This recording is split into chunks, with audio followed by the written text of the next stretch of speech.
Misalnya, mie instan di kita jauh lebih enak daripada mie instan yang ada di negara lain. Kenapa coba? Karena kandungan monosodium glutamatnya itu lebih banyak gitu kan. Penyedapnya lebih banyak. Luar biasa. Jadi we garing gitu kan. Jadi banyak yang sakit. Padahal labelnya halal.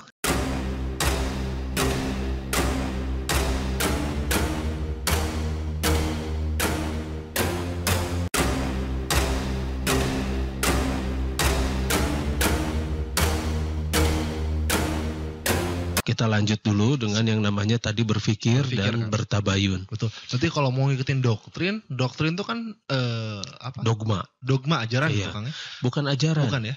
Bukan hanya sekedar ajaran. Tapi perintah ke dalam alam bawah sadar. Oke. Doktrin itu perintah ke dalam alam bawah sadar. Dogma juga itu perintah ke dalam alam bawah sadar. Jadi kita yang selama ini selalu menerima doktrin dan dogma, pasti disuruh berpikir mentok. Ya masalahnya begini, Sang Maha Pencipta kan memberi pilihan. Iya, oke. Sok, aku tidak akan berubah nasibmu kalau kamu tidak berusaha begitu kan? Iya. Kan Sang Maha Pencipta Allah itu tidak akan berubah nasib satu kaum. Allah tidak akan berubah nasib kaum kalau misalnya kaum itu tidak berusaha gitu kan? Berarti Sang Maha Pencipta sudah memberikan pilihan pada kita. Kalau misalnya sudah memberikan pilihan, sudah waktunya kita untuk berpikir. Untuk memilih, untuk memilih mau yang mana begitu kan. Karena semua pilihan-pilihan itu wajib kita pikirkan dengan baik agar kita memilih yang baik begitu loh. Ya satu contoh lah, ketika kita melihat suatu hal yang halal, misal gitu kan. Tapi kenapa halal itu belum tentu toyib? Toyib itu baik Kang, maksudnya. Iya, toyib itu baik untuk tubuh. Toyib itu baik, pantas gitu kan. Untuk tubuh. Soalnya halal belum tentu toyib gitu kan. Contohnya lihatlah sekarang junk food. Itu kan labelnya halal ya. Iya. Tapi pada kesehatan itu nggak bagus kan. Iya. Nah kecuali kalau kita sudah punya anti racun kan. Nah, itu lain lagi. Nah misalnya mie instan di kita jauh lebih enak daripada mie instan yang ada di negara lain. Kenapa coba? Karena kandungan monosodium glutamatnya itu lebih banyak gitu kan. Penyedapnya lebih banyak. Luar biasa. Jadi we garing gitu kan. Jadi banyak yang sakit. Padahal labelnya halal. Iya. Nah, makanya yang justru itu harus toyib. Toyib. Ternyata. Iya, harus toyib. Karena seharusnya yang penting itu sertifikat toyib. Yang penting itu sertifikat kan? Iya, karena dilihat dari proses pembuatannya kan.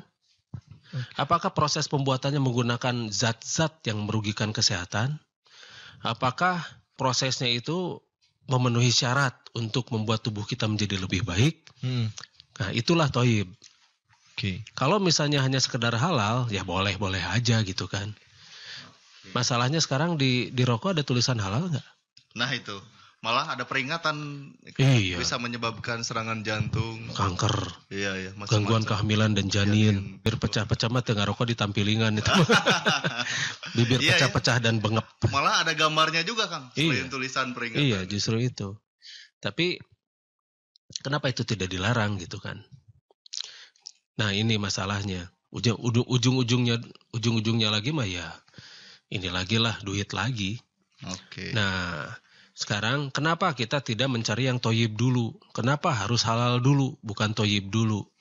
Justru yang semestinya kita menyusur sampai benar-benar tahu produk yang kita makan ini apa dan bagaimana. Ditelusuri Kang ya? Harus ditelusuri. Kalau misalnya kita ada lembaga untuk penelusurannya seperti itu. Kang sudah ada gini, oke lah. Sudah ada, tidak ada masalah. Tapi sekarang apakah lembaga yang berhak mengeluarkan sertifikat itu siapa gitu kan sekarang? Apa lembaga apa dan siapa gitu kan? Jangan sampai salah lembaga. Misalnya LSM atau Ormas itu mengeluarkan sertifikasi tentang halal itu. Nah, apakah semacam begitu negara ini gitu kan? Nah itu pilihan sih ya, itu pilihan. Silahkan. Yang jelas saya tidak protes. Karena bukan apa-apa. Ketika kita mempergunakan akal, kita mengerti segala sesuatunya itu dengan baik dan benar. Dan kita paham. Apapun itu kita akan memahami dengan baik dan benar karena kita akan menelusuri. Itu kuncinya, penelusuran. Jadi bukan yang namanya menerima begitu saja. Oke. Kalau misalnya kita menerima begitu saja, terus kemudian pasrah begitu saja, ada ini mah kata ini sudah begini-begini, kata itu begitu, ya itu mah kita tidak mempergunakan akal kita dong, gitu kan. Kita tidak nurut pada Sang Maha Pencipta. Sedangkan kita diwajibkan untuk menurut, mengikuti apa yang Sang Maha Pencipta perintahkan. Karena itu untuk kita, bukan buat Sang Maha Pencipta. Bukan buat Allah lah kasarnya, kan itu buat kita, buat kebaikan kita juga. Jadi Allah mah kita mau sholat, kita mau itu tetap atau enggak juga, Allah mah tetap ada ngajigri gitu kan. Iya. Tidak akan luluh lantak, tidak akan hancur, tidak akan ini. Iya. Maha kuasa, Maha tidak membutuhkan Kang ya. Tidak butuh itu. Tapi kenapa kita harus berdebat soal itu gitu loh. Kenapa kita harus berdebat urusan yang nanti akan ditanya juga secara pribadi, bukan kolektif.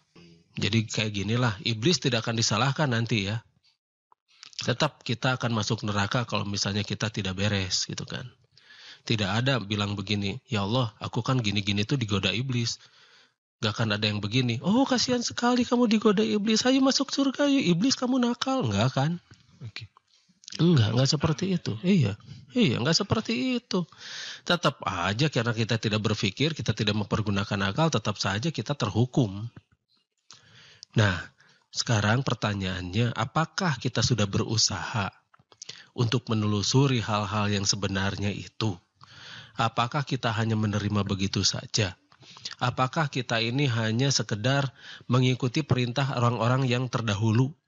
Sedangkan kita bersaksi bahwa tidak ada Tuhan selain Allah dan kita bersaksi bahwa Muhammad itu utusan Allah. Ya. Coba telusuri sendiri. Jangan hanya sekedar mau disuapi saja. Katanya saja gitu kan. Iya, karena agama itu bukan katanya dan katanya. Karena nanti kalau yang bahaya itu kalau kita sudah dipergunakan, maksudnya dimanfaatkan, atau maksudnya lagi diperalat. Karena ketika kita sudah diperalat, nanti ujung-ujungnya adalah kepentingan, semua kepentingan. Jadinya kita hanya sekedar makhluk-makhluk yang seperti kerbau dicucuk hidung. Hanya sekedar mengikuti perintah dari orang ini. Tanpa paham Kang ya tentang apanya itu. Ya makanya kita berpikirlah. Saya juga mengajak berpikir kan. Tidak harus mengikuti apa saya yang perintahkan, enggak. Misalnya ketika melatih jurus juga. Misalnya nendangnya gak bisa sama seperti saya gak pernah protes. Yang penting substansinya kena gitu kan. Dan sebagainya. Gerakan kita jadi buruk, tidak ada masalah gitu kan. Jadi ini banyak logika-logika yang terbalik. Dan sengaja itu disebarkan di masyarakat agar masyarakat itu menjadi turun. Itu hal yang benar gitu ya. Iya, jadi turun. Dan itu memang rekayasa. Itu memang direkayasa. Makanya lihat, ini ditularkan. Terus ditularkan. Sehingga kita menjadi orang-orang yang gampang diatur. Itu yang mereka mau. Kalau gampang diatur, gampang kan kalau misalnya ada kepentingan kepentingan kelompok tadi Kang ya. Iya. Ujung-ujungnya mah kesana lagi lah.